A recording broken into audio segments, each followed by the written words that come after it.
আসসালামু আলাইকুম ওয়া রাহমাতুল্লাহি ওয়া বারাকাতুহু। সম্মানিত শ্রোতাবৃন্দ, আপনারা সকলে আশা করি ভালো আছেন। আলহামদুলিল্লাহ, আমিও ভালো আছি।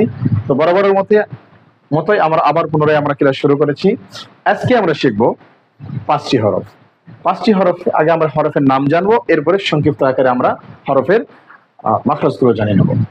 আসেন, শুরুতে আমাদের হরফ আছে গোল মাথা 2 নক্তওয়ালা কফ। উচ্চারণটা হবে মৃদু মোটা, কফ কফ। হরফের মাখরাজ হচ্ছে জিহ্বার গোড়া তার বরাবর উপরে তালুতে লেগে দিতে হবে।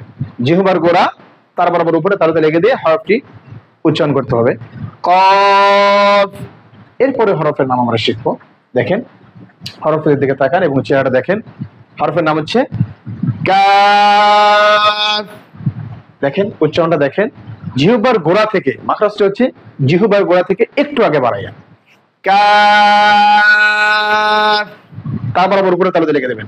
জিহ্বার গোড়া থেকে একটু আগে বেরিয়ে তার বরাবর তালুতে আমরা লেগে দেব, কাফ। এরপরে দেখেন আমাদের হরফ, এই হরফের নাম হচ্ছে লাম। হরফের নাম লাম। দেখেন, লাম।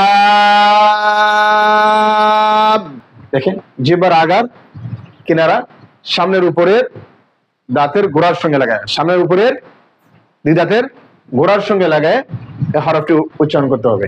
দেখেন, লাম। এরপরে দেখেন মিম। এই হরফের নাম হচ্ছে মিম। উচ্চারণ দিয়ে খেয়াল করবেন, মিম। সম্মানিত শ্রোতাবৃন্দ, এই হরফের মাখরাজ হচ্ছে 2 ঠোঁটের শুকনা অংশ থেকে, 2 ঠোঁটের শুকনা অংশ থেকে, মিম। এরপরে হরফের নাম আমরা জানবো। এই হরফটির নাম হচ্ছে নুন। হরফের নাম কি? হরফের নাম নুন। এই হরফের মাখরাজ হচ্ছে জিহ্বার আগা তার বরাবর উপরে তালুর সঙ্গে লাগে, জিহ্বার আগা তার বরাবর উপরে তালুর সঙ্গে লাগে। দেখেন, নুন নুন। আলহামদুলিল্লাহ, আমরা এভাবে প্র্যাকটিস করব। আর আমাদের এইগুলো নিত্য নতুন ভিডিও পেতে বা কোরআন শিক্ষা করার জন্য আমাদের চ্যানেল আছে, ইউটিউব চ্যানেল আরমানস কোরআনিক একাডেমিতে আপনারা সার্চ করলে এগুলো ক্লাস আপনারা পেয়ে যাবেন। এবং আমাদের ফেসবুক পেজ আছে, আরমানস পেজে আপনারা সার্চ করলে ইনশাল্লাহ আমাদের এগুলো ভিডিও দেখে দেখে কোরআন শিক্ষা করতে পারবেন। ইনশাল্লাহ আগামী নেক্সট ভিডিওতে দেখা হবে। আসসালামু আলাইকুম ওয়া রাহমাতুল্লাহি ওয়া বারাকাতুহু।